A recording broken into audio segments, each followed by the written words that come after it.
Welcome to my channel. আজ আমরা আছি উধমপুরে। কাল কাটরাতে আমাদের অনেক রাত হয়ে গেছিলো মাতা রানীর দর্শন করতে গিয়ে। তারপরে আজ সকালবেলা খেয়ে দিয়ে বেরিয়েছি, কিন্তু আজকে রাস্তার ল্যান্ডফল্টের জন্য আমাদের বাস অনেকক্ষণ ওয়েট করছে। প্রায় 3-4 ঘন্টা আমাদের দাঁড়াতে হবে। জানি না, আমার কিছু বলো।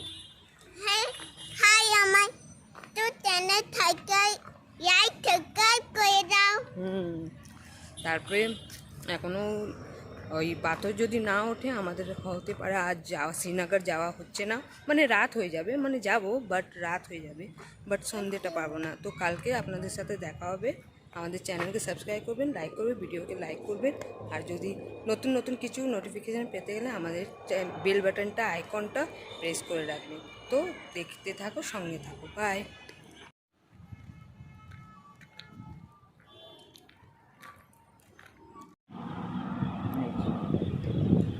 লাইন দিয়ে সব গাড়ি দাঁড়িয়ে আছে ল্যান্ডস্লাইডের জন্য। এটার জায়গাটা হচ্ছে সাঙ্গু, দূর দূর পর্যন্ত দেখতে পাচ্ছেন।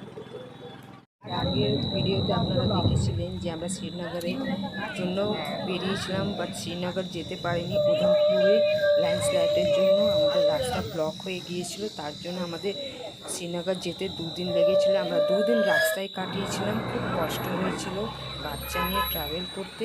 আমাদের গাড়িতে সারাদিন, প্রথম দিন তো আমরা হোটেলে ফিরে গেছিলাম, তারপরে আমরা মাঝ রাস্তায় এসে আমরা দেখেছি এই রাস্তায় মানে এখানে ট্রাভেল করেছি, নদীর গাড়িও রাস্তায় আসছিল। জার্নিংয়ে মানে উধমপুর অনেক ভেড়া এই রাস্তায় গরমের জন্য কিছু করার নেই। জ্বর হয়ে গেছিলো, খুব টেনশনে ছিলাম। দেখতেই পাচ্ছেন আমার ভিডিওতে সব লাইন করে গাড়ি তো বন্ধুরা দাঁড়িয়ে আছে। আমরা এই দিনটা সারা দিন আমরা রাস্তায় ছিলাম। এবার শেষের দিকে আমাদের শ্রীনগর পৌঁছাতে 2 থেকে 3টে বেজেছিল, পৌঁছেছিলাম সেই দিন। তারপর দিন আমরা মানে এই আজকে যে ভিডিওটা দেখছেন সেদিন রাত্রে আমরা 12টা-1টার দিকে আমরা শ্রীনগর ঢুকেছিলাম। তার মানে আমাদের 2 দিন সে আমাদের বাইরেই থাকতে হয়েছে, মানে একদিন রাস্তায় কাটাতে হয়েছিল, একদিন হোটেলে। যাই হোক, আমার ভিডিও এই উধমপুরের রাস্তায় খুবই কষ্ট পেয়েছি, তাদের এই ভিডিও আপনাদের কাছে শেয়ার করে আপনারা দেখুন।